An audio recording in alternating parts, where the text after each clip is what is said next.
So hello అన్న చెప్పండి. Question ఏంటంటే మొన్న ఒక లాస్ట్ ప్రెస్ మీట్‌లో అదే మీరు ఇంట్రడ్యూస్ చేసిన హీరో మీద ఒక కామెంట్ చేశారు. ఎవరండి? రామ్ గారి మీద. 'దేవదాస్' మూవీకి కామెంట్ నేను చేయలేదు. తమ్మునైల్ కామెంట్ చేసింది ఏం కాదు.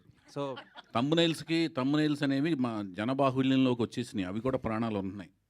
అవి ప్రాణం పోసుకుని పురుడు పోసుకుని ప్రాణం సంతరింపజేసుకుని అవి సో వికృత రూపాలే తిరుగుతున్నాయి మనుషుల మధ్యన గోస్ట్ లాగా. సరే సార్ అలా నెగెటివ్‌గా బాగా స్ప్రెడ్ అయింది. లేదు క్వెషన్ అది- ఏంటంటే అది మీరు వాళ్ళు ఇంట్రడ్యూస్ చేసిన హీరో ఇప్పుడు పాన్ ఇండియా ఫిలింలో యాక్ట్ చేస్తున్నారు అండ్ రిలీజ్‌కి రెడీగా ఉంది. అసలు రాము నేను పరిచయం చేసిన వెంకట్, ఆదిత్య ఓం, రామ్, సాయి ధరమ్ తేజ్, మీరు అడిగి చాలా మంచి పని చేశారు.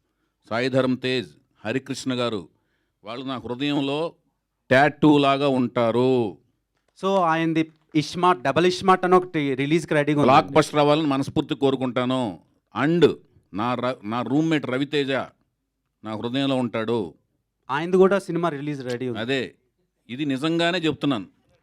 చౌదరి ఇప్పుడు 100 రూపాయలు ఇద్దరు సినిమాలు హిట్ అవ్వాలి. So- ఎందుకంటే రవితేజ ఎంత కష్టపడి పైకి వచ్చాడు నాకు తెలుసు. అతను పడిన కష్టం వెనకాల, ప్రతి కష్టం వెనకాల నేను కూడా ఉన్నాను.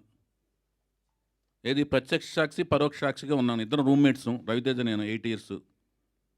ఓకేనండి. ఓకే. అండ్ మీరు చాలా సినిమాలు రిలీజ్ అది చేశారు. తమ్మునైల్ సరిగ్గా తప్పు పెట్టారు. రాముకి తెలుస్తుంది అది.